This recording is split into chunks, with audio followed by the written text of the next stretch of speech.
আমার নবীজি বলার সঙ্গে সঙ্গে সাহাবী বলছেন, ইয়া রাসূলুল্লাহ, জাহেলি যুগে আমার স্ত্রী গর্ভে সন্তান এলো, পেটে যখন সন্তান এলো বললাম যাও বাবার বাড়ি, মেয়ে হলে পরে জীবন্ত পুঁতে মারবা। কিন্তু বউটা আমার আড়ালে, সন্তান মেয়ে হলো আমাকে জানালো না, বললো মরে গেছে।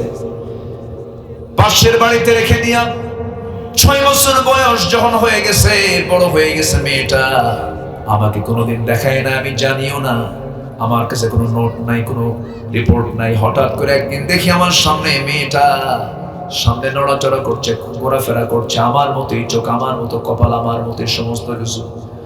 আমি মাইন্ড করে ফেললাম, আমার মন বলছে এই সন্তানটা আমাদের কাছে কি হতে পারে। চট করে তাকে হাতটা চেপে ধরলাম, স্ত্রীর সামনে গিয়ে দাঁড়িয়ে বললাম, স্ত্রী সত্যি করে বলো তো সন্তানটা কার? আমার তো সন্দেহ লাগে। হুজুর, আমার স্ত্রী থরথর করে কাঁপে, ওর বডি ল্যাঙ্গুয়েজ প্রমাণ করলো সন্তানটা আমাদের। আমি রিমান্ডে নিয়ে নিলাম, বলে ফেললে হে আমাদের সন্তান এটা। আমারও জানতে সন্তানটাকে বড় করে ফেলেছে। আমি অভিনয় শুরু করে দিলাম, জাহলিয়াতের কারণে আমার স্ত্রীকে কিছুই বুঝতে দিলাম না। সন্তানটা আমাকে সামনে পেয়ে বা আমার কোলে এসে বসলো আর বললো, বাবা আমি তো তোমাকে ডাকতে পারি নাই কোনোদিন, আমি আজকে তোমাকে চিনতে পেরেছি, আমার কলেজা ভরে গেছে। হুজুর, আমার মেয়েটা দেখতে এত সুন্দর ছিল, হঠাৎ করে আমার ভিতরে শয়তান চাপলো। স্ত্রীকে বললাম, আমার স্ত্রী, মেয়েটাকে সাজিয়ে দাও, গুছিয়ে দাও, আজকে ওকে নানির বাড়িতে নিয়ে যাব। এই কথা বললাম যখন মেয়েটা এত খুশি, মেয়েটা হাসতে হাসতে আমার কোলে এসে বসে আমাকে কপালে চুমু খায়, আদর করে, মোহাব্বত করে। আমি সন্তানটাকে সাজগোজ করে নিয়ে রওনা দিলাম। নারীর বাড়ির দিকে রওনা না দিয়ে আমি জঙ্গলের দিকে রওনা দিয়েছি। সঙ্গে সঙ্গে মেয়েটার মুখটা ছোট, বলছে, ও আব্বা জান, আমার মার সঙ্গে আমি এই দিক দিয়ে গিয়েছি, তুমি এই দিকে কোথায় যাও, জঙ্গলে কোথায় যাও? কিচ্ছু বললাম না। না বলে, কোনো কথাও না বলে জঙ্গলটা পার হয়ে গেলাম। ঠিক দ্বিপ্রহর দুপুর বেলা, হাতে আমি কোদাল নিয়ে যখন গর্ত খনন করছিলাম, প্রচন্ড গরমে আমার ঘাম ঝরতেছে শরীর থেকে। আমার দাড়ির ভিতরে, চুলের ভিতরে মাটিগুলো সিটকে সিটকে এসে পড়ে। আমার মেয়েটা ছোট্ট তার হাত দিয়ে, কুচি কুচি হাত দিয়ে খিলাল করে করে আমার সেই দাড়ির ভিতরে থাকা ময়লাগুলো সাফ করে দেয়, মাটিগুলো সাফ করে দিচ্ছে। আর ঘাম যখন ঝরতেছে, গামছা দিয়া আমার ঘামগুলো বারবার মুছে দেয়, বলে, বাবা এত কষ্ট কেন করছো, গর্ত কেন খনন করছো? মেয়ে তো জানে না আমি কিসের জন্য গর্ত খনন করি। আমার নবীজি সামনে বসে বসে কথাগুলো শুনছিলেন। এরপরে বলেন, ও সাহাবীর পরে কি হলো বলো? হুজুর, গর্ত খনন যখন শেষ হয়ে গেল, মেয়েটাকে আস্তে করে অভিনয় করে বললাম, মা দেখো তো গর্ত খননটা কেমন হয়েছে। মেয়েটা একটা মুস্কি হাসি মারলো। হুজুর, সেই মুস্কি হাসিটা আমি এখনো ভুলতে পারি না। আমার মেয়েটা মুস্কি হাসি মেরে গর্তের কাছে গিয়ে উকি মেরে যখন দেখতে লাগলো, সরল মন আমার কথা বিশ্বাস করে নিয়েছে। আমি পিছন দিকে চলে এলাম, এমন জোরে ধাক্কা মেরেছে, এক ধাক্কায় বাচ্চাটা গর্তের মধ্যে পড়ে গেছে। চিত হয়ে দুইটা হাত এক জায়গায় করেছে, এক জায়গায় করে বলছেন, মা, আমার মা সত্যি বলেছিল, আব্বা তুমি আমাকে মেরে ফেলবে, এই জন্য আব্বা আমাকে তোমার আড়ালে আমাকে বড় করেছে। ও বাবা, তুমি আজকে বুঝেছি তুমি আমাকে মেরে ফেলবে। বাবা, আমি তোমার কাছে একটা বার প্রাণ ভিক্ষা চাচ্ছি, প্রয়োজনে ভিক্ষা করে খাবো, আজকে বাঁচায় দিবা, তোমার সামনে আমার মুখটা দেখাবো না। হুজুর, এত দয়া, এত দয়া, এত মায়াবী সুর আমার সামনে এত আকুতি মিনতি করলো। আমার পাষাণ হৃদয় চুল পরিমাণ গলল না। শিরকিয়াতের গন্ধের কারণে আমি পাষাণ হয়ে গেলাম। সমাজের কারণে, মানুষের কারণে আমি মেয়ের বাপ, আমাকে আন্ডার এস্টিমেট করবে মানুষ, সেই জন্য আমি সেই সময় একটা বড় পাথর হাতের মধ্যে নিলাম, চোখ বন্ধ করে ওই সন্তানটার বুক বরাবর মেরে দিলাম। ফিনকি দিয়ে রক্ত পড়ে গেল। নিজের হাতে পাথর চাপা দিয়া, মাটি চাপা দিয়া আমি তাকে জনমের মতো দুনিয়া থেকে বিদায় করে দিলাম। আমার নবী যে এই কথা শোনার সঙ্গে সঙ্গে রাসূল করিম সাল্লাল্লাহু আলাইহি সাল্লামের দুই চোখের কোনা বেয়ে পানি পড়ে আর বলছেন, ও দাহিয়ে কলবি, তুমি যে অপরাধটা করেছ, তুমি কি জানো আল্লাহ তোমার অপরাধটা মাফ করে দিয়েছেন?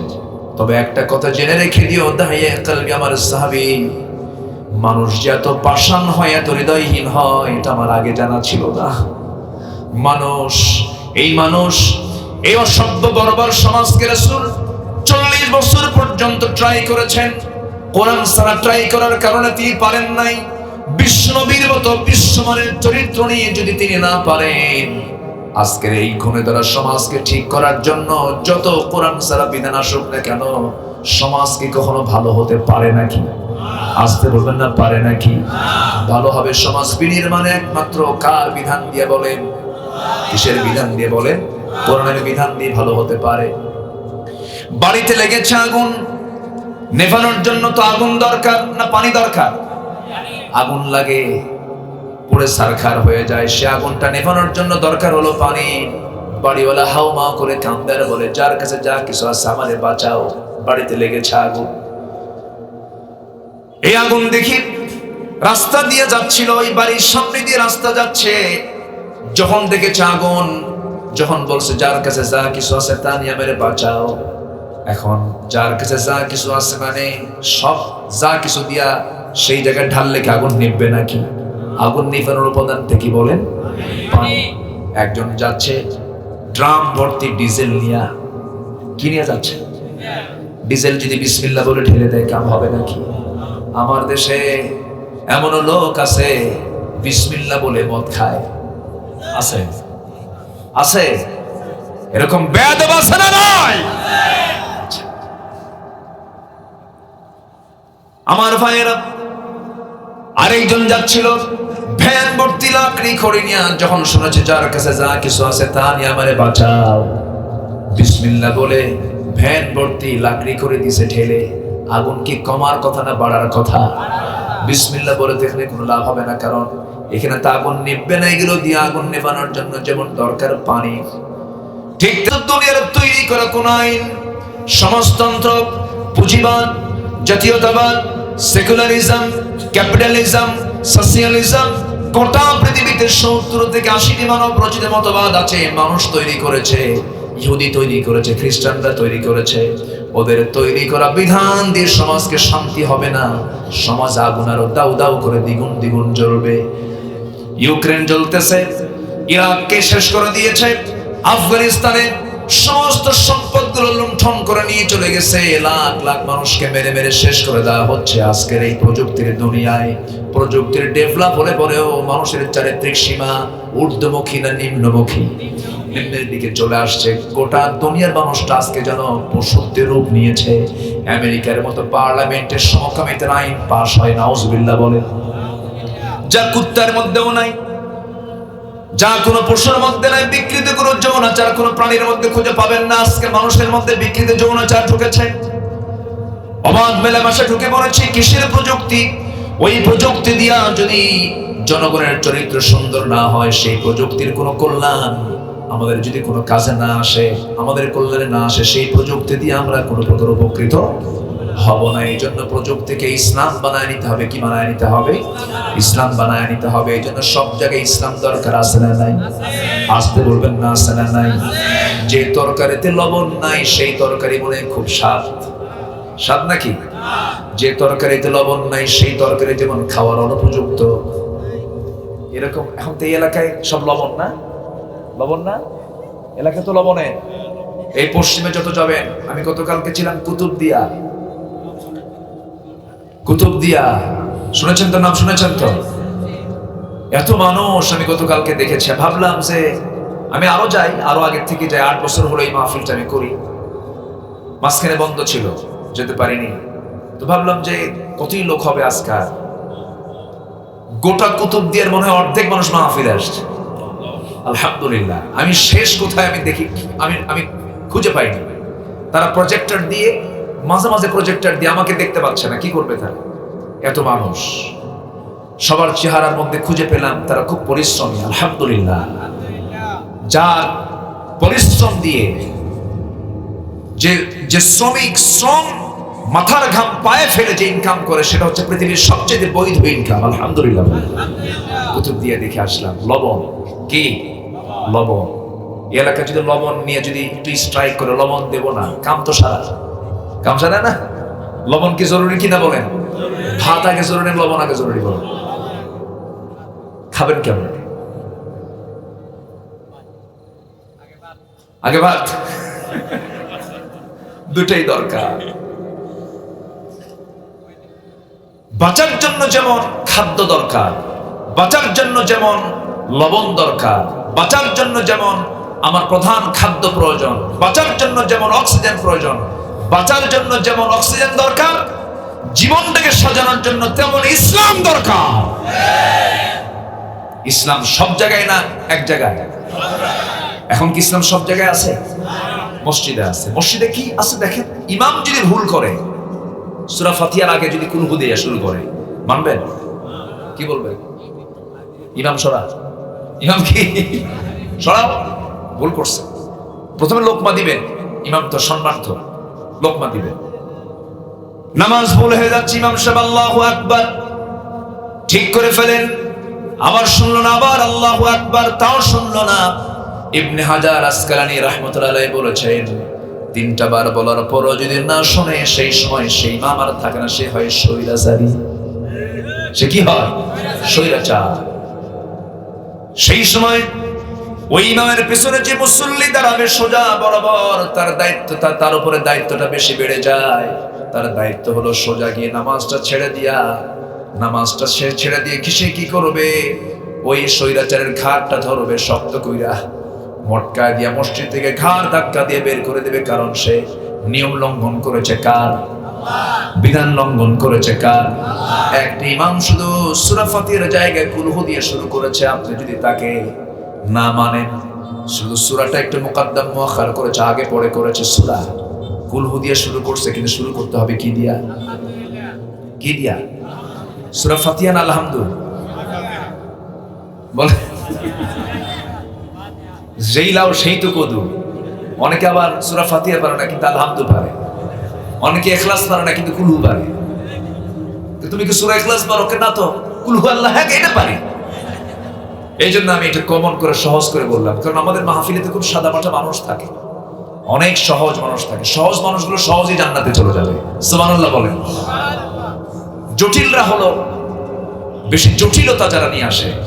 মুনাফিকরা কি সহজ না জটিল? বলেন, মুনাফিকরা সহজ না জটিল? আচ্ছা, ইমানদার বুদ্ধি খাটায় বেশি না মুনাফিক বুদ্ধি খাটায় বেশি? হ্যাঁ। আচ্ছা, চোরের মুখে আল্লাহর নাম কম থাকে না বেশি থাকে? যদি ধরা পড়ে আল্লাহ, কথা বলছেন, রাগ করতেছেন আপনারা? বলি আলহামদুলিল্লাহ। সময়টা যদি আমি আরো বেশি পেতাম খুব ভালো হতো। আমি আসতে যাচ্ছি, সমস্যা নাই, আমাকে সময় দেবেন তো সবাই ইনশাআল্লাহ? ও আবার সামনেও মাহফিল কমিটি ঘড়ি রাখছে, হুজুর আপনি ঘড়ি দেখবেন আর রস করবেন। এটা সামনে কিন্তু ঘড়ি, তাই না? যে ঘড়ি না, এটা খুবই সুবিধার্থে রেখে দিয়েছে। বলি আলহামদুলিল্লাহ। আমার কথা কি বোঝা যায়? কারো কোনো অসুবিধা নাই তো? বলি আলহামদুলিল্লাহ। আমার সাবজেক্ট হচ্ছে ইসলাম আংশিক না পরিপূর্ণ?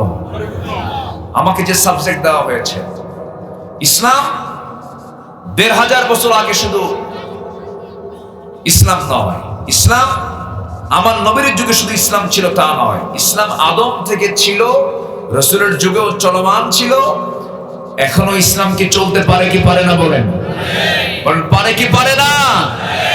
ইসলাম কিয়ামত পর্যন্ত চলবে।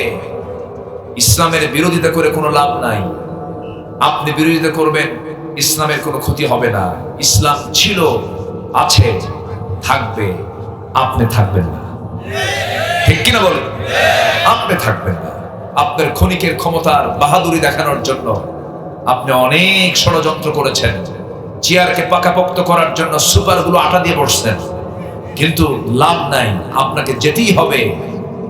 ৩.৫ হাত মেপে মেপে জায়গা হবে, এর চাইতে এক চুল পরিমাণ আপনাকে বেশি দেওয়া হবে না। ঠিক কিনা? ক্ষমতা পাইলে ভাবে আমি তো পাইছি, আর সারুক না। আল্লাহ ফেরাউনকে ধরেছেন, ধরেন নাই? ধরেন নাই? ধরেছেন। নমরুদকে ধরেন নাই? ধরেছেন। কি ওদের কি নেতৃত্ব কম ছিল? দাপট কি কম ছিল? ফেরাউন কি করে নাই? ফেরাউন তো হত্যা রাজনীতি শুরু করেছে প্রথম। ৪০,০০০ শিশুকে এট এ টাইম হত্যা করেছে। ৪০,০০০। কেন? মুসার জন্ম ঠেকাও। আল্লাহ বললেন, মুসাকে তোর বাড়ির ভাত কাপড় শুধু খাওয়ায় বড় করবো, যা। জোরে কোন সুবহানাল্লাহ। করেন নাই? আসতে বলে করেন নাই? করেছে। ক্ষমতাকে পাকাপোক্ত করার জন্য সকল ছিদ্র বন্ধ করতে পারলেও যে দিক দিয়ে পতন হবে সেই পতনের ছিদ্র কখনো বন্ধ করা যায় না, ঠিক কিনা? এটা মাথায় রাখতে হবে। ফেরাউন মরার কিছু আগেও টের পায় নাই যে আমাকে এই দরিয়ায় পড়ে মরতে হবে, বরঞ্চ ফেরাউন হাসতেছে। মূসা তার কওমকে নিয়ে নীল দরিয়ার সামনে দাঁড়ায় আছে, চতুর্দিকে ফেরাউন বাহিনী। ফেরাউনকে, মূসা তুমি যাবা কই? আল্লাহকে, এই ফেরাউন তুই আজকে যাবি কই? আল্লাহু আকবার বলবেন না? ফেরাউন ধরতেছে মূসাকে, আর ফেরাউনকে ধরতেছে কে? কে ধরতেছেন? কার সেনাবাহিনী মজবুত? কার বাহিনী মজবুত? মূসা আলাইহিস সালাতু ওয়াস সালাম আল্লাহকে সামনে রেখে বলছেন, আল্লাহ আমার চতুর্দিকে ফেরাউন ঘেরাও করে ফেললো, আমি এখন কি করি? আল্লাহ বলছেন, হাতে কি লাঠি নাই তোমার? আল্লাহ, লাঠি দিয়ে এখানে কি কোনো কাজ হবে নাকি? কত বড় দরিয়া, কেমনে কি করবো? উনি তো মজা করে কথা বলতেন আল্লাহর সাথে, মজা করে মাঝে মাঝে কথা বলতেন। সবচেয়ে বেশি কথা বলেছেন আল্লাহর সঙ্গে ডাইরেক্ট মূসা আলাইহিস সালাতু ওয়াস সালাম। ভায়া লাগতো না? ও কাল্লামাল্লাহু মূসা তাকলিমা, ডাইরেক্ট তিনি কথা বলতেন। আল্লাহকে বলছেন, ও আল্লাহ সামনে তো দড়ি, এখন কি করা যায়, কি করব আমি? আল্লাহ বলছেন আস্তে করে ওই দড়ি তোমার লাঠিটা ছেড়ে দাও, পারি মারো। 12টা তিনি আঘাত করলেন, 12টা রাস্তা হয়ে গেছে। কয়টা? 12টা রাস্তা, একটা দুইটা নয়, বাইপাস সহ। এটা কি পাশে? এটা কি রোড? এটা বাইপাস না? বাইপাসে আগে পিকুর লোকজন ওই চকরির ভিতর দিয়ে যেত, হারবাং এই রোডটা ছিল না, এটা বাইপাস হওয়ার জন্য সহজ হয়েছে না সব কঠিন হয়েছে? জাম কমে গেছে, বাইপাস। আল্লাহ তাআলা মুসার জন্য বললেন, মুসা তোমার কওমের জন্য আমি আল্লাহ শুধু একটা রোড দিলাম না, 12টা রাস্তা বানায় দিলাম, যাও যেদিকে মন চাই সেদিকে চলে যাও। নীল দরিয়ার তলদেশ পর্যন্ত সেই দিন সূর্যের আলো প্রবেশ করেছিল, যেদিন মূসা আলাইহিস সালাতু ওয়াস সালাম তার সদল বলে এপার থেকে ওপারে পাড়ি জমালেন, চলে গেলেন। এবার হামান বলছে, ফেরাউন শোনো, কাম তো সারা, মূসা তো পার হয়ে গেল, ওর তো শক্তি আরো বড় হয়ে যাবে, পারা মুশকিল, আজকে ধরতে হবে, খাইয়া ফেলার মোমরা। কথা বলতেন নাই? হ্যাঁ, খাইতে গেলে চিন্তা করতে হয়। দরিয়া পার হয়ে গেল, কি করা যায়? ফেরাউন বলল, কোন ক্রমে ছাড়া যাবে না, দেখো তো কি করা যায়। হামান বলতেছি, দেখি তো আমার ঘোড়াটা দাবড়ায় দেই এই রাস্তা দিয়া, ওই রাস্তা দিয়ে, যে রাস্তা দিয়ে আল্লাহর ইমানদার বান্দারা পার হয়েছেন, সে রাস্তায় হামান তার ঘোড়া চালায় দিল। ঘোড়াটা চালায় দিয়ে এপার থেকে ওপার গেল, ওপার থেকে এপারে আসলো। এবার হামান বলছে, ফেরাউন রাস্তা তো ক্লিয়ার, দেখে আসলাম, কোনো সমস্যা নাই, আমি দেখেছি একবার, আসছি একবার। আল্লাহ কয়, ধরবো তোর একটু পরে, আগে ফেরাউনরে ধরবো। যেরকম আল্লাহু আকবার, ধরেন নাই? ধরেন নাই? আল্লাহ ধরেছে। ওয়াগরাকনা আলা ফিরাউন, ফিরাউনের 14 গোষ্ঠী সব খতম করে দিয়েছেন, সব শেষ করে দিয়েছেন, দরিয়ার মধ্যে সব চুবায় মেরেছেন। সে আল্লাহ আছে না নাই? এই ফেরাউন জুলুম করতে করতে পয়ের উপরে জুলুম করেছিল। তার স্ত্রীর নাম কি বলেন? আসিয়া আলাইহিস সালাতু ওয়াস সালামের একটা অপরাধ ছিল, তিনি কি বলেছিলেন? ইন্নাদ-দীনা ইনদাল্লাহিল ইসলাম, আল্লাহর পক্ষ থেকে মনোনীত দিন হলো ইসলাম। ফেরাউন বলল, আসিয়া তুমি নাকি মুসার দিন ধরেছ? না না, মুসার দিন তো মুসার হতে পারে না, মুসা হলো আল্লাহর নবী, আর দিনটা কার? আল্লাহর। আমি আল্লাহর দিনটা গ্রহণ করেছি। সঙ্গে সঙ্গে ফেরাউন বলছে, আসিয়া তুমি কি জানো এর ফলাফল কি হতে পারে? আসিয়া বলছেন, আমার স্বামী গো, এর ফলাফল হয়তো আমার মৃত্যু পর্যন্ত হতে পারে, এই তো হবে, মরে যাব। ফেরাউন খেপে গিয়ে বলছে, আসিয়া আমি তোমার সঙ্গে কোনোদিন রূঢ় আচরণ করি নাই, আমাদের দাম্পত্যময় জীবন খুব ভালোই ছিল, এই বিশাল রাষ্ট্রের তুমি ফার্স্ট লেডি, আমি হলাম ফেরাউন, তুমি হলে ফার্স্ট লেডি, আমি তোমাকে কত সম্মান দিয়েছি, ইজ্জত দিয়েছি, এই রাষ্ট্রের তুমি সেকেন্ড নাগরিক, আমার পরে তোমার স্থান, এত মর্যাদা, এত মান সম্মান, এত সামাজিক স্বীকৃতি পাওয়ার পরও তুমি কোন দিকে চলে গেছো? আসিয়া তুমি একটু মনে মনে ভাবো। তিনি বলছেন, আমার স্বামী গো, আমি আপনাকে সম্মান রেখে, শ্রদ্ধা রেখে একটা কথা বলতে চাই, আপনি আমার দিনটাকে পরিবর্তন করার জন্য, আমাকে ইসলাম থেকে বের করার জন্য যদি আপনি শতবার কেন আমাকে যদি হত্যার মধ্য দিয়েও চেষ্টা চালাতে যান, কোনো লাভ হবে না, হাসতে হাসতে মরে যাব। ইসলাম থেকে আপনার আসিয়া কখনো এক চুল পরিমাণ নড়বে না। যেরকম সুবহানাল্লাহ। সূরা তাহরিমের মধ্যে ঘটনাটা এসেছে। আসিয়া আলাইহিস সালাতু ওয়াস সালাম স্বামীর দ্বারা নির্যাতনের শিকার হয়ে গেলেন। আসিয়া আলাইহিস সালাতু ওয়াস সালামকে বলা হলো, আসিয়া জল্লাদ রেডি করে ফেলবো, হত্যা করে ফেলবো, তোমাকে বাঁচাবো না। আসিয়া বলছেন, আমার স্বামী, আপনি আমাকে কি করবেন জানি না, তবে আমার আল্লাহ সবচাইতে আমার চরম বন্ধু। আমি আল্লাহর কাছে যেতে চাই, আমার নাকের মধ্যে আমি জান্নাতের ঘ্রাণ পাচ্ছি। ফেরাউন আরো খেপে গেল। হামান বলল, ফেরাউন, আপনার ঘরের সদস্য যদি আপনার বিরোধিতা করে তাকে তো হত্যা করতেই হয়। সিদ্ধান্ত পাকা হয়ে গেল, সিদ্ধান্ত চূড়ান্ত হলো, জল্লাদ সামনে হাজির হয়ে গেল। অধিকাংশ তাফসীর এসেছে জল্লাদ সামনে করাত নিয়ে দাঁড়ায় আছে, তার মাথা বরাবর করাতটা সেট করেছে, করাত দিয়ে চিরে তাকে দুই টুকরা করে দুনিয়া থেকে বিদায় করবে। এত বড় অত্যাচারের নির্যাতনের সম্মুখীন হওয়ার পরেও অনড় থাকলেন কার দ্বীনের উপরে? আসতে বলবেন না, কার দ্বীনের উপরে? কিন্তু আজকে আমরা মুসলমান, 10 টাকার কাছে আমরা ঈমান বেচে খাই। আছে না নাই? ইউসবিহু মুমিনান ওয়া ইয়ামসি কাফিরান। আখিরের জামানায় এমন একটা সময় আসবে যে সময় সকালবেলার বান্দার ঈমান থাকবে, বিকালবেলা কাফের হয়ে যাবে। ঈমানকে বিক্রি করে ফেলবে মানুষ। ঈমান কখন বিক্রি হয়ে যায়? যখন ওয়াদা ভঙ্গ করে, আমানত খেয়ানত করে। এগুলো তো আমাদের মধ্যে নাই মনে হয়। আসতে বলবেন না, আছে না নাই? এই সমস্ত ইমানদারের গুণগুলো রাখতে হবে। ইমানদারের গুণগুলো নষ্ট করা যাবে না, আমানত খেয়ানত করা যাবে না, মিথ্যা কথা বলা যাবে না, ওয়াদা ভঙ্গ করা যাবে না, নামাজ নষ্ট করা যাবে না, যাকাত না দিয়ে থাকা যাবে না, যাকাত দিতে হবে। সুদের কারবার করা যাবে না, মদের কারবার করা যাবে না, ইয়াবার কারবার করা যাবে না। নামাজকে সুন্দর করতে হবে, লজ্জাস্থানে হেফাজত করতে হবে। সূরা মুমিনুনের প্রথম 10টা আয়াত 11টা আয়াতকে ফলো করতে হবে। আসিয়া আলাইহিস সালাতু ওয়াস সালাম এবার শাহাদাতের জন্য প্রস্তুতি নিয়ে নিচ্ছেন। মরে যাবেন, যে কোনো মুহূর্তে শাহাদাত বরণ করবেন তিনি। সামনে জল্লাদ প্রস্তুত হয়ে আছে। জল্লাদ যখন তার মাথায় যখন করাতটা ঠেকে দিয়েছে, এমন সময় তিনি এমন সুন্দর একটা দোয়া করলেন। তার কিতাব হলো তাওরাত, তিনি তাওরাত কিতাবের অনুসারী, কিন্তু তার দোয়াটা এত সুন্দর হয়েছে, সেই দোয়াটা আল্লাহ রাব্বুল আলামিন কোরআনের মতো কিতাবের মধ্যে ঢুকায়া দিয়েছে। জোরে বলি সুবহানাল্লাহ। সেই দোয়াটা কি?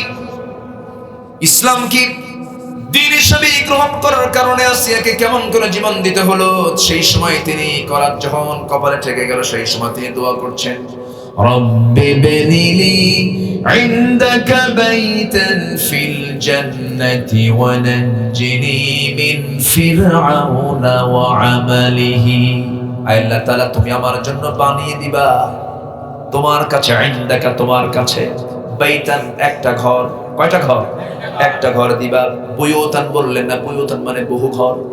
একটা ঘর তুমি আমাকে দিবা, ইনদাকা তোমার কাছে, বাইতান একটা ঘর, ফিল জান্নাহ জান্নাতের ভিতরে, কিন্তু ঘরটা হওয়া চাই হলো তোমার ঘরের সাথে, তোমার কাছে। যেরকম সুবহানাল্লাহ।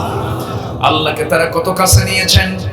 ওয়ানাজ্জিনি মিন ফিরআউনা ওয়া আমালিহি, এবং ফিরআউনের সমস্ত অপকর্ম থেকে তুমি আল্লাহ আমাকে বাঁচায় দাও।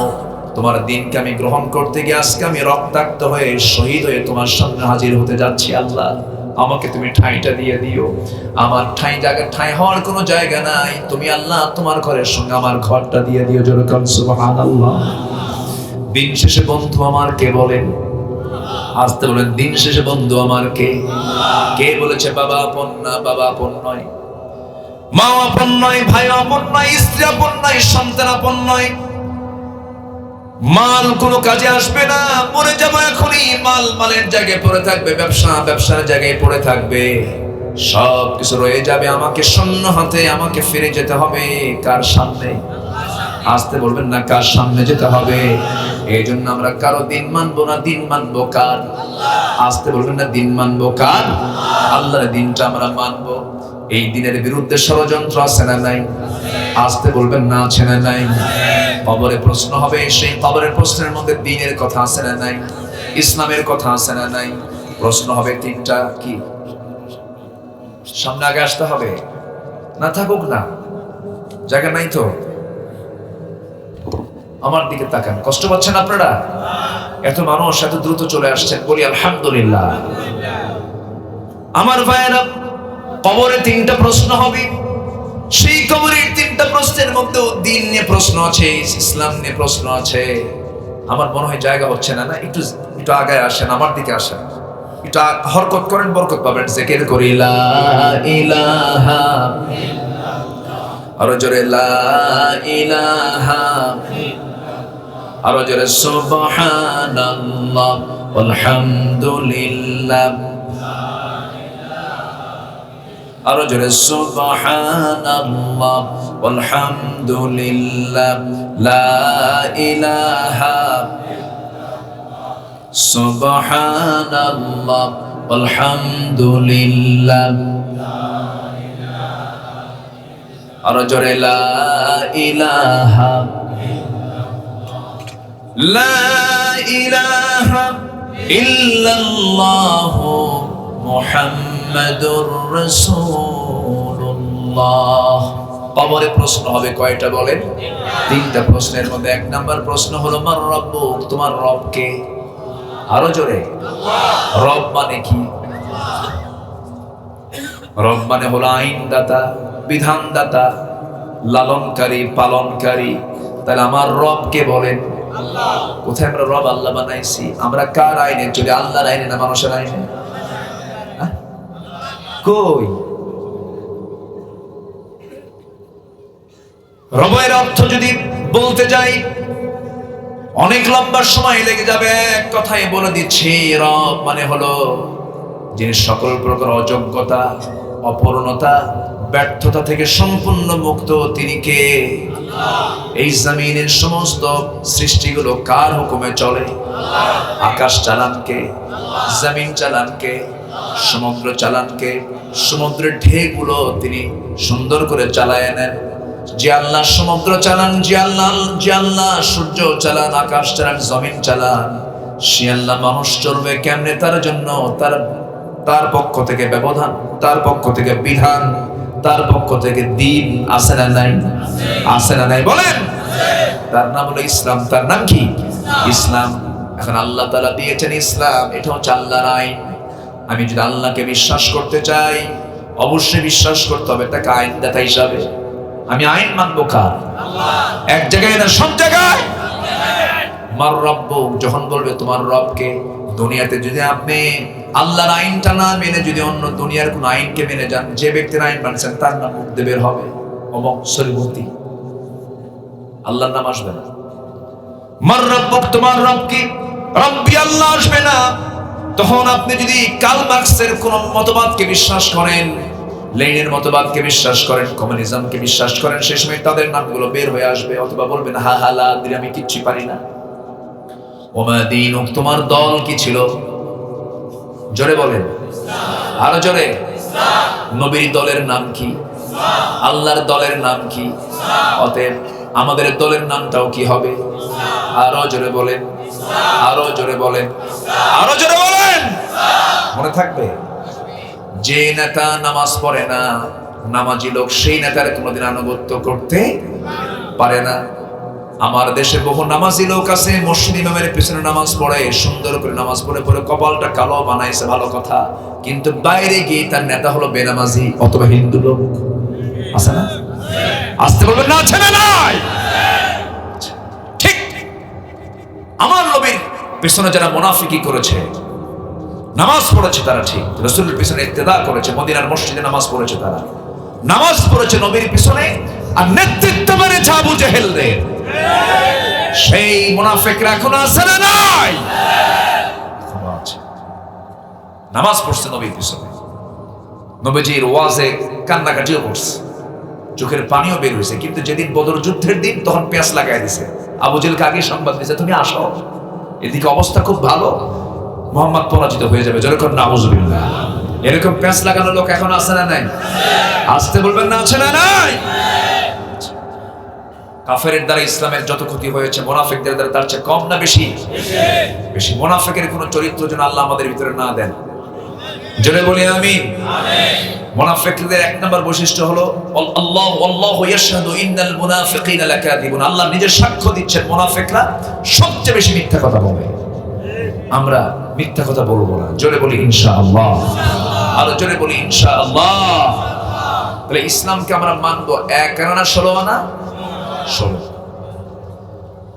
ইসলামকে মানতে নিয়ে আংশিক মানার সুযোগ নেওয়া যাবে না, নিজের পছন্দ মতো মানার সুযোগ নেওয়া যাবে না। তাহলে আমি কবরে জবাবটা দিতে পারবো না। মার রাব্বুক, তোমার আইনদাতাকে, ওয়া মা দীনুক, তোমার দলের নামটা কি, এবং বলা হবে ওমান হাদার রাজুল, তোমার নেতাটাকে, এই লোকটাকে। সেই সময় সঙ্গে সঙ্গে বলতে হবে নবিয়ুনা মুহাম্মদ সাল্লাল্লাহু আলাইহি ওয়াসাল্লাম। আমরা মুখস্থ করলে তো উত্তর দিতে পারবো নাকি? মুখস্থের সঙ্গে কি এর কোনো সম্পর্ক? এটা হচ্ছে ভাই ভাই। এটা কি? এটা কি লিখিত না ভাই ভাই? ভাই ভাই। ফেরেশতা চলে আসবে, প্রশ্ন করবে মার রাব্বুকুম মা দীনুকুম মান হাদার রাজুল। এই 3টা প্রশ্নের আলোকে আমার জীবনটাকে সাজাতে হবে। সুন্দর করে সাজিয়ে যদি নিতে পারি, এই কবরের 3টা প্রশ্নের জবাব যদি আমরা দিতে পারি, সঙ্গে সঙ্গে জান্নাতের সুড়ঙ্গ কবরে সেট হয়ে যাবে। জান্নাতের ফ্লেভার কবরে চলে আসবে। জোরে বলে সুবহানাল্লাহ। জান্নাতি বান্দা কবর থেকেই তার প্রশান্তি শুরু হয়ে যাবে, নিয়ামত শুরু হয়ে যাবে। আল্লাহু আকবার বলেন। সেই জান্নাতকে আমরা পেতে চাই নাকি? আল্লাহ ছাড়া মাবুদ নাই, রাসূল ছাড়া নেতা নাই। আমাদের মাবুদ কে? আমাদের মাবুদ কে? আমাদের নেতা কে? মুহাম্মদ সাল্লাল্লাহু আলাইহি ওয়াসাল্লাম। এটা যেন আমরা কখনো ভুল না করি। নেতা শব্দ নাকি রাসূলকে বলা যাবে না। কেন বলা যাবে না? তার একটা ব্যাখ্যা বলেন। নেতা এই শব্দটা কেমন যেন। সম্মানিত ভাইয়েরা, হ্যাঁ, আজকের সমাজে নেতা শব্দটাকে কলঙ্কিত করেছে কিছু নেতা নামের কিছু বদমাইশরা, ঠিক কি না? আজকে আমার দেশে নেতা বেশি না কর্মী বেশি? এই জন্য তো মঞ্চ ভেঙে পড়ে, ঠিক আছে না? ভেঙে পড়ে না? নেতা যদি কম হতো তাহলে মঞ্চ ভাঙতো না। যারা নেতা না তারাও মঞ্চে ওঠে, নেতা সবার তলে পড়ে। শেষে উনি বলেই ফেলেছেন যে আমি এত নেতা দেখতে চাই না, আমি কর্মী চাই। এটাই তো ইসলামের কথা, ঠিক কি না? পৃথিবীতে যদি একজন নেতা থাকেন তিনি হচ্ছেন মুহাম্মদ সাল্লাল্লাহু আলাইহি ওয়াসাল্লাম। বাস, নেতা কম বানান।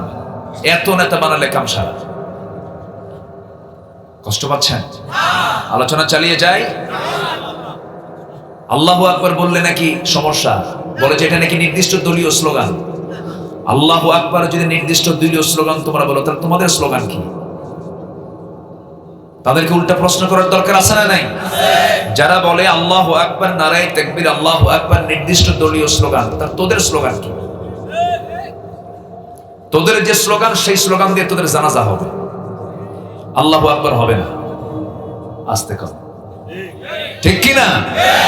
ওদের স্লোগান যেহেতু আল্লাহু আকবার না, নারায়ে তাকবীর, আল্লাহু আকবার যেহেতু তাদের নির্দিষ্ট দলীয় স্লোগান যেহেতু বলে দিয়েছে, তাহলে তাদের স্লোগান তো আল্লাহু আকবার না, তাহলে তাদের জানাজা হবে কি দিয়ে? বলেন। জানাজার প্রথম তাকবীর কি? আরো জোরে। তাহলে এখানে নারায়ে তাকবীর আসে নাই, আল্লাহু আকবার আসে নাই এখানে? যখন আমি মরে গেলাম, জানাজা এটা লাগলো, এটা আল্লাহু আকবার লাগতেছে। আমি যখন জন্ম নিয়েছি, মুসলিম পরিবারে যদি আমার জন্ম হয়, আমার কানে কিসের ধ্বনি? কি আওয়াজ? বলেন আরো জোরে। জন্মে দরকার, মরণে দরকার। আচ্ছা, যখন মসজিদে যখন মাইকে যখন আযান দেয়, তখন প্রথম আওয়াজ কি? আল্লাহু আকবার। আচ্ছা, এরপরে যখন নামাজ শুরু করি, তখন প্রথম আওয়াজ কি? রুকুতে যেতে, সেজদায় যেতে, সেজদা থেকে উঠতে, গরু জবাই করতে। তাহলে এরা যে বললো যেটা নির্দিষ্ট দলীয় স্লোগান, অতএব তাদেরকে বলা উচিত, তাদেরকে এই বিষয়টা তাদের মাথায় রাখা উচিত। তাদের ব্যাপারে সিদ্ধান্ত নিতে গেলে উচিত হলো তাদেরকে জানাজা না দিয়া কুত্তার বিদায়ের মতো বিদায় করা দরকার, ঠিক কিনা? নারায়ে তাকবীর, আল্লাহু আকবার, আমার নেতা তোমার নেতা, বিশ্বনবী মুস্তাফা। রসুলকে আপনি নামাজে মানবেন, রসুলকে আপনি সুন্নতে মানবেন, রসুলকে আপনি মেসওয়াক করে মানবেন, রসুলকে আপনি খাওয়ার সময় মিষ্টি খাওয়ার সময় মানবেন, রসুলকে আপনি রাজনৈতিক ফিল্ডে মানবেন না, আপনি বড় মুনাফিক, ঠিক কিনা? আপনার মধ্যে মুনাফিকের বীজ ঢুকানো আছে। কথা ক্লিয়ার? কথা ক্লিয়ার? এটা প্রতারণা। রসুলকে আমি নামাজে মানবো, রোজায় মানবো, হজে মানবো, রাজনীতির ফিল্ডে মানবো না, আপনি মুনাফিক হয়ে গেছেন, আপনি ইমানদার নয়। রসুলকে মানবো আমরা এক জায়গায় না সব জায়গায়। এই পৃথিবীতে মিথ্যা কথা না বলে যিনি রাষ্ট্র চালিয়েছেন, যিনি সংগ্রাম করেছেন, যিনি মানবতার কল্যাণের এগিয়ে এসেছেন, একজন মানুষ যিনি জীবন একটা মিথ্যার ছোঁয়া দিয়ে কোন পথ চলেননি, তিনি কে? মুহাম্মদ সাল্লাল্লাহু। আর এখন নেতৃত্ব দেওয়া মানে মিথ্যা কথা বলা, ঠকবাজি করা। ঠকবাজি ইসলামে নাই। মিথ্যা কথা না বলে যে দেশ চালানো যায়, মিথ্যা কথা না বলে যে সমাজ চালানো যায়, মিথ্যা কথা না বলে যে রাজনীতি করা যায়, মিথ্যা কথা না বলে যে প্রত্যেকটা সেক্টর চালানো যায়, তার বাস্তব প্রমাণ হচ্ছেন মুহাম্মদ সাল্লাল্লাহু আলাইহি ওয়াসাল্লাম। এইজন্য আমরা আল্লাহকে মানবো, রাসূলকে মানবো, ইসলামকে মানবো। এর ভিতর দাঁড়ায় তিনি নামাজ শুরু করেছেন। এমন সময় উতবা, শাইবা, মুগীরা সব একসঙ্গে এসে আবু বকরকে একা পায়া থাপ্পড় মেরে জমিনে ফেলে দিয়ে বলছে, আবু বকর, বাপদাদার ধর্মেতে চুনকালি মেরে দিলে, সব শেষ করে দিলে, আজকে তোকে মেরেই ফেলবো। জমিনে ফেলে দিয়া খড়ম জুতা দিয়া, কাঠের জুতা দিয়া তার নাকে একটা চাপা দিয়েছে। নাকটা বোচা হয়ে গেছে, ফিনকি দিয়ে রক্ত পড়া শুরু হয়ে গেছে। আবু বকর সিদ্দিক রাদিয়াল্লাহু আনহুর অবস্থা এমনটা হয়ে গেল, সেন্সলেস হয়ে পড়ে থাকলেন। সবাই মনে করেছে মনে হয় আবু বকর মারা গেছে। কিছুক্ষণ পর তার হোঁশটা ফিরে এলো। ফিরে আসার সঙ্গে সঙ্গে মনে মনে চিন্তা করুন, আমার যা হয় হোক, মক্কার আবহাওয়া তো ভালো না, রাসূলকে তারা মারতে গেল কিনা জানি না। সোজা নিজের বাড়ির দিকে রওনা না দিয়া সোজা চলে গেছেন নবীর দরজার কাছে, গিয়ে বলছেন, ইয়া রাসূলুল্লাহ, আপনি কোথায়? আমার নবী দরজা খুলেই দেখেন তার চেহারা চেনা যায় না, রক্তাক্ত চেহারা। বলছে, আবু বকর, তোমার এমন অবস্থা হলো কেন? কি হয়েছে? হুজুর, সেজদা দিয়েছে, আমাকে মেরে রক্তাক্ত করে দিয়েছে। রাসূল বললেন, আসো ভিতরে। না হুজুর, ভিতরে যাব না, মনে হয় আপনাকে চোরাগুপ্ত হামলাও করতে পারে, পরিবেশটা ভালো না, থমথম অবস্থা বিরাজ করছে। এত কঠিন সিচুয়েশন আবু জেহেল করে রেখেছিল যে গেফার গোত্র থেকে একজন ইয়াং সাহাবী আবু যর, তিনি এসেছেন রাসূলের কাছে রাসূলকে দেখতে। নবীর দিনটা বুঝতে আসছিলেন, ঘোরাফেরা করছেন মক্কার চতুর্দিকে, কাবা শরীফের চতুর্দিকে। কিন্তু 4-5 দিন চলে যায়, নবীর সন্ধান পান না। আমার নবীজির একজন বড় গোয়েন্দা ছিলেন, সাংবাদিক ছিলেন, তিনি সমস্ত খবরগুলো রাখতেন। আলী রাদিয়াল্লাহু তাআলা আনহু তিনি চিনতে পারলেন, চিনে বলছেন, ও যুবক, বাহির থেকে এসেছো, তোমাকে তো মক্কার মানুষ মনে হয় না, কি ব্যাপার, কি হয়েছে কি? আমি শুনলাম আব্দুল্লাহর পুত্র মুহাম্মদ নাকি আল্লাহর নবী, তার সঙ্গে দেখা করতে চাই। সঙ্গে সঙ্গে আস্তে করে বললেন, ও যুবক, তুমি যা বলেছো, একবার বলেছো, দ্বিতীয়বার বলতে যেও না, জানলে পরে তোমাকে মেরেই ফেলে দেবে কুরাইশরা। অবস্থা খুবই খারাপ। তুমি যদি সেই ব্যক্তির সঙ্গে দেখা করতে চাও, আমি তোমাকে নিয়ে যেতে পারি, তবে শর্ত হলো আমি সামনে সামনে, পরিবেশ বুঝে সামনে সামনে হেঁটে হেঁটে যাব, তুমি আমাকে পিছনে ফলো করে আসবে। আমি যদি সামনে কোনো বিপদ লক্ষ্য করি, আমি বসে যাব জুতা ঠিক করার ভান করে, জুতা ঠিক করতেছে এই ভানে আমি বসে যাব, অথবা পেশাবের ভান করে, শৌচকার্যের ভান করে আমি বসে যাব। তুমি চলতেই থাকবে, আমাকে তুমি আর তখন ফলো করবে না। কি সিচুয়েশন তৈরি করেছিল আবু জেহেল, কোথাও কি কোন জায়গায় কি করছে সব আবু জেহেল লোকজন লাগায় দিয়েছে, গোয়েন্দা লাগায় দিয়েছে। নবীর কাছ পর্যন্ত সেই যুবককে নিয়ে যাওয়ার সঙ্গে সঙ্গে নবীর চেহারার দিকে আবু যর তাকায় ফেললেন। রাসূলকে দেখে বলছেন, আবু যর, এত সুন্দর মানুষ তো আল্লাহর নবী ছাড়া কেউ হয় না। আবু যর সঙ্গে সঙ্গে কালিমা গ্রহণ করলেন, জোরে বলে সুবহানাল্লাহ।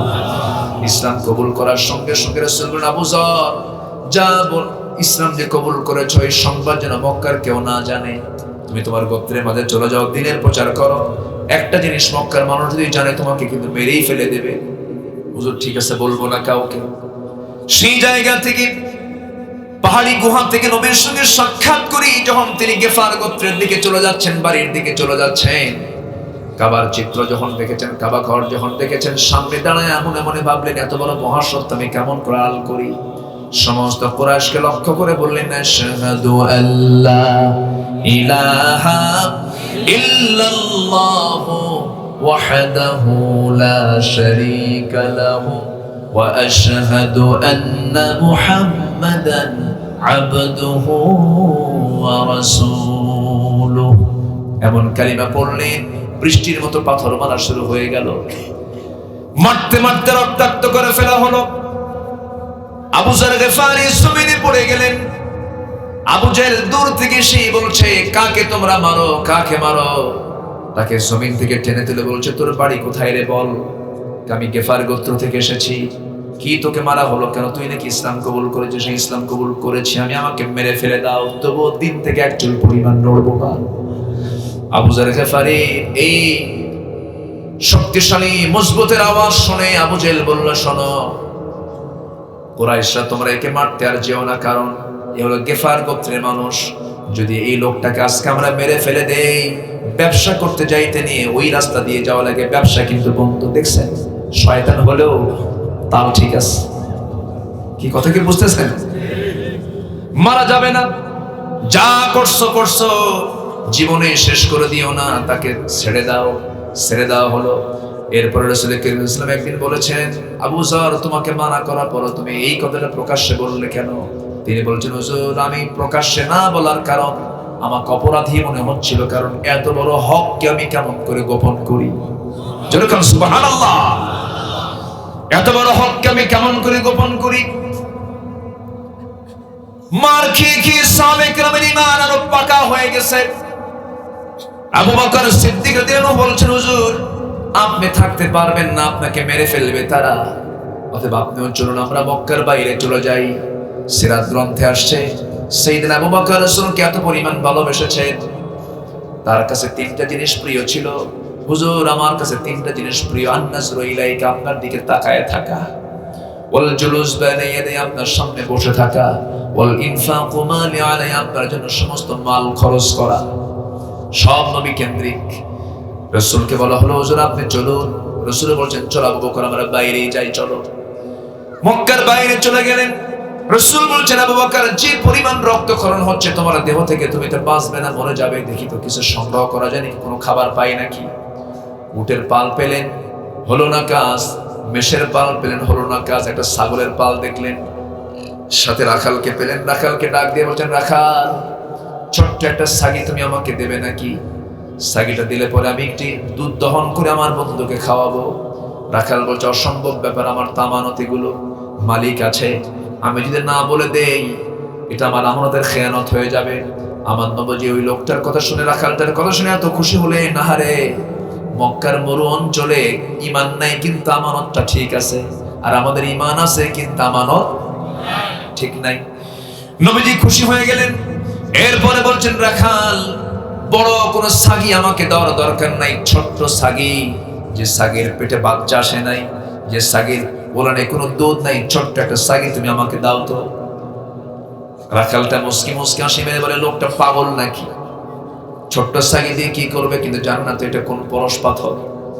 আমার নবীজি ছোট্ট ছাগি চাইলে পরে রাখালটা ছোট্ট একটা ছাগি রাসূলকে দিয়ে দিল। আমার নবীজি ছাগিটাকে কোলের মধ্যে নিলেন। ছাগির পিছনের দুই পার ঠিক মাঝখান বরাবর আমার নবীজি হাতটা দিলেন। হাতটা দেওয়ার সঙ্গে সঙ্গে গোটা ওলান ভর্তি দুধ ভরে গেল। দুধের পাট টান টান করছিল, দুধে পরিপূর্ণ হয়ে গেল। আমার নবীজি বললেন, রাখাল, একটা বাটি দাও, একটা কাদাহ দাও। কি দাও? এটা কাদাহ দাও। একটা পাত্র দাও, আমি দুধটা আমি দহন করতে চাই। রাখাল মনে মনে চিন্তা করে, এমন মানুষ তো জীবনেও দেখি না, এটা আবার কোন মানুষ রে? আশ্চর্য হয়ে যাচ্ছে। নবীজি এবার সুন্দর করে সেই পাত্রের মধ্যে তিনি পান পাত্রের মধ্যে তিনি দুধ দহন করলেন। দুধ দহন করে পান পাত্র পরিপূর্ণ করে ফেললেন। এবার বলছেন, আবু বকর, মার খেয়েছো, সকালবেলা রক্তাক্ত হয়েছো, বরকতের খাবার খাও। পান পাত্র হাতের মধ্যে নিলেন, বিসমিল্লাহ বলে সেবন করলেন। এত পরিমাণ দুধ সেদিন তিনি খেয়েছেন, চামড়া, পেটের চামড়া টাইট হয়ে গেছে। রাসূল বলেন, আবু বকর আর খাবেন না। হুজুর, জীবনে এত দুধ তো আমি খাই নাই, খুব বরকত পেয়েছি আজকে। কিন্তু হুজুর, দুধ তো খাইলাম, কিন্তু দুধ তো কমে না। সুবহানাল্লাহ বলবেন না? দুধ তো কমে না। আমার নবীজি বললেন, আবু বকর, তুমি দুধ খেয়ে কখনো কমাতে পারবে না, তুমি রাখালকে দিয়ে দাও। রাখালকে দেওয়া হলো। রাখাল যখন শুরু করবে, রাসূল বিসমিল্লাহ বলে দিলেন, সে খাওয়া শুরু করে দিল। সে তো ইসলাম কবুল করে নাই। খাইতে খাইতে পেটের চামড়া টাইট, কিন্তু দুধের পাত্র থেকে দুধ চুল পরিমাণ কমে নাই। রাসূল বলেন, সাহাবীরা, এখানে যদি আর আল্লাহর কিছু বান্দা থাকতো, কেউ দুধ কমাতে পারতো না যতক্ষণ না আমার ঠোঁটটা এই পান পাত্রে না লাগবে। জোরে বলে সুবহানাল্লাহ, আরো জোরে বলে সুবহানাল্লাহ। সারা জীবন রাসূল কিন্তু আগে খান নাই, আগে খাওয়াইছেন। আগে খাইছেন না খাওয়াইছেন? এটা হচ্ছে নেতার বৈশিষ্ট্য। এটা কি? কিন্তু আজকে নেতার বৈশিষ্ট্য কি? যত রক্ত লাগে দেব, প্রয়োজনে লোক পাঠাবো, মাগার আমি যাব না। কি বোঝেন নাই? কিন্তু সবচেয়ে বেশি মার খেয়েছেন মুহাম্মদ সাল্লাল্লাহু আলাইহি ওয়াসাল্লাম। উহুদে মার খেয়ে দাঁত হারিয়েছেন। খন্দকের পরীক্ষা খনন করতে গিয়ে কোদাল মারতে মারতে নবীজি কোমর হারিয়েছেন। দাঁত ভাঙ্গা ইসলাম, কোমর হারানো ইসলাম। ইসলাম তেমনি এমনি আসে নাই। সেই ইসলাম জমিনে কায়েমের জন্য সবাই কি জানমাল কোরবান দিতে রাজি আছেন? সবাই কি রাজি আছেন? রাজি আছেন কারা কারা? হাত উঁচু করে দেখান মুসলমান।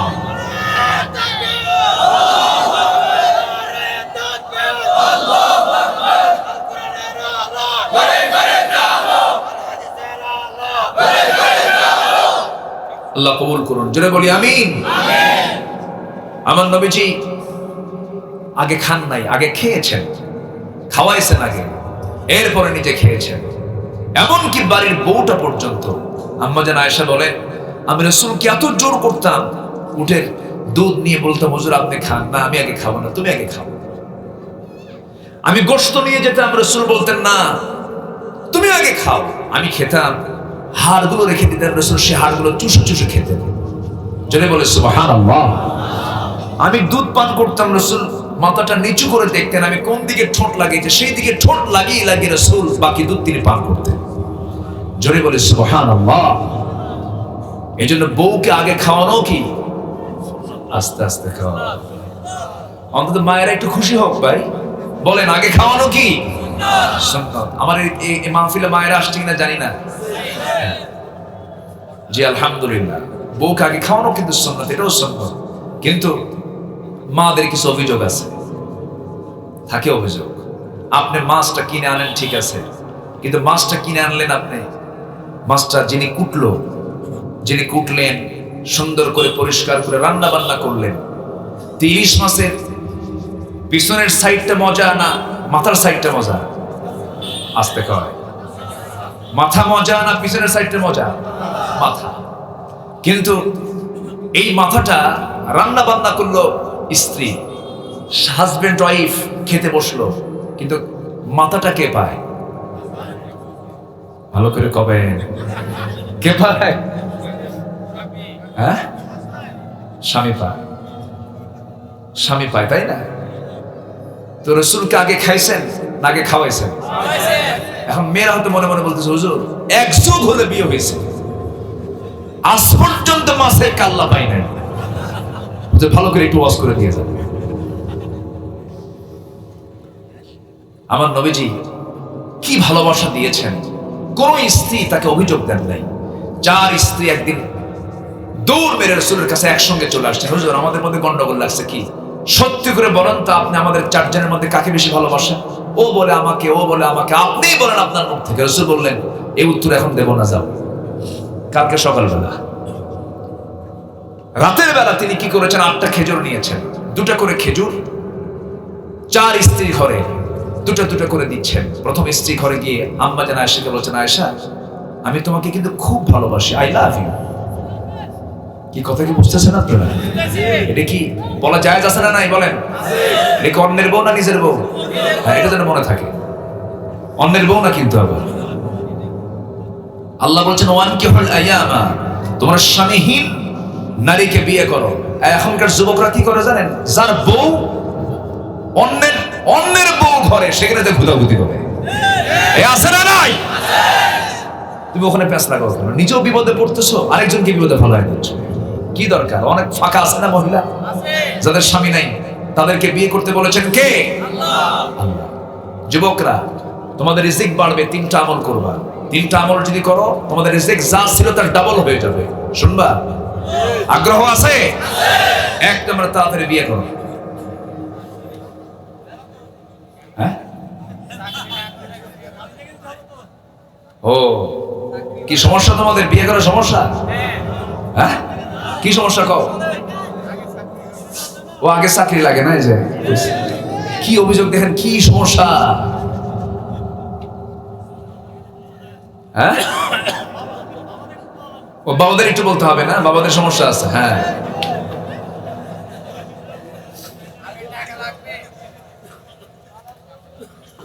আমার কথায় কি বিরক্ত হচ্ছেন আপনারা?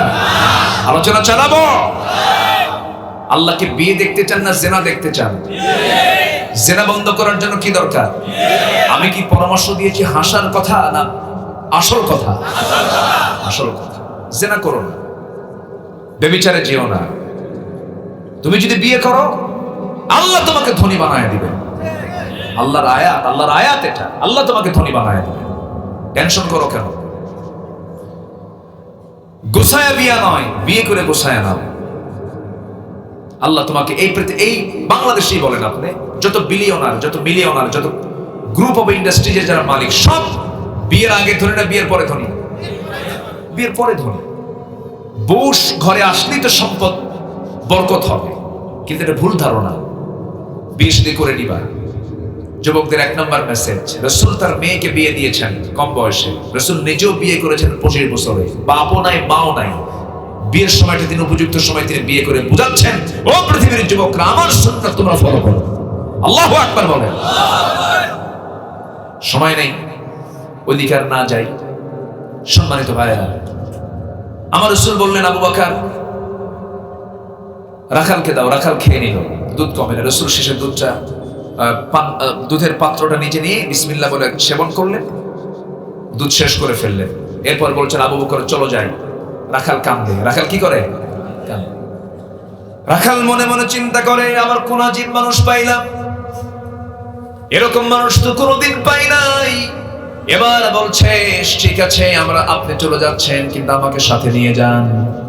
রাখালের কথা শুনে রাসূল বলছেন, তুমি কি আমানতদার? এই ছাগলগুলো দেখবে কে? তাও তো একটা কথা। আমি যেতে পারছি না, ভালো কথা, কিন্তু আপনি আমাকে একটা দোয়া শিখিয়ে দিয়ে যান। ওই দোয়াটা, যে দোয়া পরে আপনি ওলানে হাত দিলেন, ওলানটা দুধে ভরপুর হলো, সেই দোয়াটা আমাকে মুখস্থ করায় দেন। কেন? ওই দোয়া মাঝে মাঝে পড়বো, আমিও দুধ খাবো। আমার নবীজি বললেন, সাহাবী শোনো, 1000 বার দোয়া পড়ে তো কোনো লাভ হবে না, দোয়ার সাথে তোমার কোনো কাজ হবে না, কারণ তোমার মধ্যে শিরকিয়াতের গন্ধ আছে, তাওহীদের কোনো গন্ধ নাই। তাওহীদের ফ্লেভারটা নিলে পরে এই দোয়াটা তোমার কাজে লাগবে। সঙ্গে সঙ্গে রাখাল বলছে, আপনার চেহারা দেখে মনে হচ্ছে আপনি সাধারণ কোনো মানুষ নন। আমার মন বলছে আপনি মনে হয় সেই মক্কার নবী, আল্লাহর পয়গম্বর মুহাম্মদ সাল্লাল্লাহু। আবু জেহেল চেনে না, আবু লাহাব চেনে না, নবীর আপন চাচা আবু লাহাব চেনে না, নবীর ঘরের সঙ্গে ঘর আবু জেহেল চেনে না, অথবা চেনে না, সাইবা চেনে না। ওই মরু অঞ্চলের রাখালটা রাসূলকে চিনে ফেলে। আবার সেই পারস্য থেকে যাওয়া সালমান ফারসি রাদিয়াল্লাহু তাআলা আনহু রাসূলকে চিনে ফেলে। কত দূরের মানুষ তারা! আহারে, হেদায়েতের মালিক কে বলেন? নবীর ঘরের মানুষ। আবু তালিব ইসলাম কবুল করতে পারে নাই, আবু লাহাব ইসলাম কবুল করতে পারে নাই, কিন্তু সালমান ফারসি ইসলাম কবুল করেছেন। হাজার হাজার মাইল অতিক্রম করেছেন, সালমান ফার্সি খ্রিস্টান ছিলেন, অগ্নি পূজক ছিলেন, বহু ধর্ম জীবনে চেঞ্জ করেছেন। রাসূলকে যখন মদিনায় পেলেন, রাসূলকে মদিনায় পেয়ে দূর থেকে লক্ষ্য করছেন, এত সুন্দর মানুষ, সামনে গিয়ে দাঁড়াইছেন। এখন বলছেন, আমি আপনাকে কিছু মান্নত দিতে চাই, কিছু মান্নতের টাকা দিতে চাই। রাসূল বললেন, না, মান্নতের টাকা আমি নেই না। এবার বলছে, আমি কিছু আপনাকে হাদিয়া দেবো। হ্যাঁ, আমি হাদিয়া গ্রহণ করতে পারি। দুইটা চেক হয়ে গেল। নাম্বার 3, এবার বলছেন, আপনি যদি আপনার পিঠের কাপড়টা যদি সরাইয়া দিতেন, আমি আপনার পিঠটা আমি দেখতে চাই। আগের কিতাবে নবীজির পরিচয় আছে না নাই বলেন? আসতে বলবেন না, আছে না নাই? সঙ্গে সঙ্গে নবীজি তার পিঠের কাপড়টা সরাইয়া দিলেন। আমার আল্লাহ তাআলা নবীজির পিঠের মাঝখানে নবুয়তের সিল মোহর দিয়েছেন। নবুয়তের এটা চিহ্ন আল্লাহ তাআলা তার পিঠের মধ্যে দিয়েছিলেন।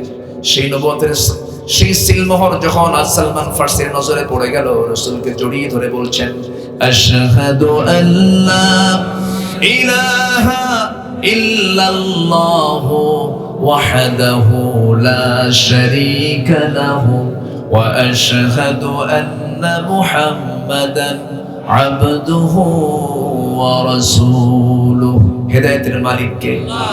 আসতে বলবেন না, হেদায়েতের মালিক কে?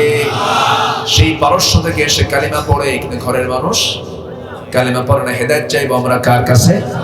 আল্লাহর কাছে। আমার নবীজি আবু বকর সিদ্দিক রাদিয়াল্লাহু আনহু সেই জায়গা থেকে আবার মক্কায় বাড়ির দিকে ফিরে আসলেন। সন্ধ্যা পার হয়ে গেল। এইরকম করে 13টা বছর রাসূল শুধু মক্কার মাটিতে শুধু মার খেয়েছেন, তায়েফে গিয়ে মার খেয়েছেন। কিন্তু মদিনায় যখন তিনি হিজরত করে চলে আসছেন, সেদিন থেকে শুরু হয়েছে মায়ের খাওয়ানা, মায়ের দেওয়া। বলেন, মায়ের খাওয়ানা, মায়ের দেওয়া। অতএব মায়ের খাওয়া সুন্নাত, মায়ের দেওয়াও, মায়ের দেওয়াও সুন্নাত। কেন মায়ের দেব আমরা? আমাকে মারতে আসবে, আমাকে পরাজিত করতে আসবে। সেই সময় আল্লাহ তাআলা তো অর্ডার দিয়ে দিয়েছেন, আল্লাহ তাআলা তো হুকুম দিয়ে দিয়েছেন, এই জমিনে কার দিন তোমাকে কায়েম করতে হবে? আসতে বলবেন না, কার দিন? জান দিয়ে, মাল দিয়ে, কার হুকুম? আল্লাহর হুকুম। কারণ এই দিনটা আল্লাহ তাআলা আংশিক করেছেন না পরিপূর্ণ করেছেন? ইসলাম তো পরিপূর্ণ জীবন বিধানের নাম। বদর গেল, উহুদ গেল, খন্দক গেল, হুনাইন গেল, তাবুক গেল, এইরকম করে ৮৬ যুদ্ধ আমার নবীজি 10 বছর পরিচালনা করে সর্বশেষ যখন তিনি সাহাবায়ে কেরামকে নিয়ে একটা বিশাল সমাবেশ অংশগ্রহণ করলেন, নবীজির সেই বক্তব্যের মধ্যে আয়াত নাযিল হয়ে গেছে। আজকের যা আলোচনার যা আলোচ্য আয়াত সূরা মায়েদার ৩ নম্বর আয়াত। আল্লাহ তাআলা রাসূলকে এই আয়াতটা যখন দিচ্ছিলেন, সাহাবায়ে কেরাম সামনে বসা, যখন আয়াত নাযিল হচ্ছে, আল ইয়াউমা আকমালতু লাকুম দীনাকুম ওয়া আতমামতু আলাইকুম নি'মাতি ওয়া রাদিতু লাকুমুল ইসলাম দীনা। জোরে বলি আল্লাহু আকবার, আরো জোরে বলি আল্লাহু আকবার। আজ আমি তোমাদের জন্য তোমাদের দ্বীনকে পরিপূর্ণ করে দিয়েছি, আমার নিয়ামত তোমাদের প্রতি সম্পূর্ণ করেছি। তোমাদের জন্য ইসলামকে তোমাদের দ্বীন হিসেবে গ্রহণ করে নিয়েছি। কাজেই তোমাদের উপর যে হালাল হারামের যে বিধিনিষেধ আরোপ করা হয়েছে তা তোমরা মেনে চলো। কার কথা? আসতে বলবেন না, কার কথা? এই দিন তো পরিপূর্ণই হয়ে আছে। এই পরিপূর্ণ দিনকে বাদ দিয়ে অন্য কোন দিনকে গ্রহণ করলে পরে আল্লাহ কি বলেছেন? ওয়া মাইয়াবতাগি গায়রাল ইসলামি দীনান ফালান ইউকবালা মিনহু ওয়া হুয়া ফিল আখিরাতি মিনাল খাসিরিন। জীবন বিধানের হিসাবে ইসলামকে ছেড়ে দিয়ে অন্য কোন দিনকে যদি কেউ গ্রহণ করে, তার নামাজ কবুল হবে না, রোজাও কবুল হবে না, দান সদকা কবুল হবে না। তাহলে জীবনের সকল জায়গায় দিন মেনে চলতে হবে কার? বিধান মেনে চলতে হবে কার? হুকুম মেনে চলতে হবে কার? সুদের কারবার করব, জিনার কাছে যাব, মদের কারবার করব, নেশার কোন কারবার করব, ইয়াবার কাছে যাব, জুয়ার কাছে যাব। জুয়া খেলা আছে নাকি? বান্দা আল্লাহর কাছে 2 হাত তুলে মোনাজাত করে, আবার জুয়া যারা খেলে তারাও কিন্তু মোনাজাত ধরে। মোনাজাত ধরে না? এরকম করে মোনাজাত, গোল মিটিং বসে মোনাজাত ধরে। ওই সমস্ত মোনাজাত ধরা যাবে না। জুয়ার কাছে যাওয়া যাবে না, সুদের কাছে যাওয়া যাবে না। এগুলো সব জাহেলদের কাজ, আবু জাহেলদের কাজ। এই জন্য আমরা সমস্ত মুনকারকে বর্জন করব, মারুফকে আমরা গ্রহণ করব। ওয়াল মুমিনুনা ওয়াল মুমিনাতু বা'দুহুম আউলিয়াউ বা'দ يأمرون بالمعروف وينهون عن المنكر জোরে বলি আল্লাহু আকবার। মুমিনরা কি করে? মুমিনরা সৎ কাজের আদেশ দেয়, অসৎ কাজের বাধা দেয়। আর মুনাফিকরা কি করে? মন্দ কাজ তারা চালু করে, সৎ কাজকে, ভালো কাজকে তারা বন্ধ করে দেয়। যাত্রার পক্ষে কথা বলে, নাটকের পক্ষে কথা বলে, অশ্লীলতার পক্ষে কথা বলে, বেহায়াপনার পক্ষে কথা বলে, আবার বলে মাহফিল কইরা কি লাভ। এরকম বলার লোক আছে না নাই? আসতে বলবেন না, আছে না নাই? মাহফিল করার লাভটা কি শোনেন? এই যে মাহফিল হচ্ছে এখানে, এই জায়গায় কি কোনো গান হবে নাকি? আসতে বলে গান হবে নাকি? আমি তো বলতে চাই প্রত্যেকটা গ্রামে গ্রামে মাহফিল চালু হওয়া দরকার, ঠিক কি না? গ্রামে গ্রামে মাহফিল হওয়া উচিত। এটা একটা আন্দোলন, এটা একটা প্রতিবাদ। আল্লাহ তুমি এই যুবকদের এই অংশগ্রহণকে তুমি আল্লাহ কবুল করো, তাদের এই উদ্যোগকে তুমি আল্লাহ কবুল করো, তাদের আয়োজনকে তুমি আল্লাহ কবুল করো। এশার নামাজ কিন্তু হয়নি। এশার নামাজ পড়বেন না আপনারা? 5 ওয়াক্ত নামাজ পড়বেন কার? একটু হাত তুলে দেখা। জোরে বলি ইয়া আল্লাহ, আরো জোরে ইয়া আল্লাহ। আমাদেরকে 5 ওয়াক্ত সালাত আদায় করার তৌফিক তুমি আল্লাহ দিয়ে দাও।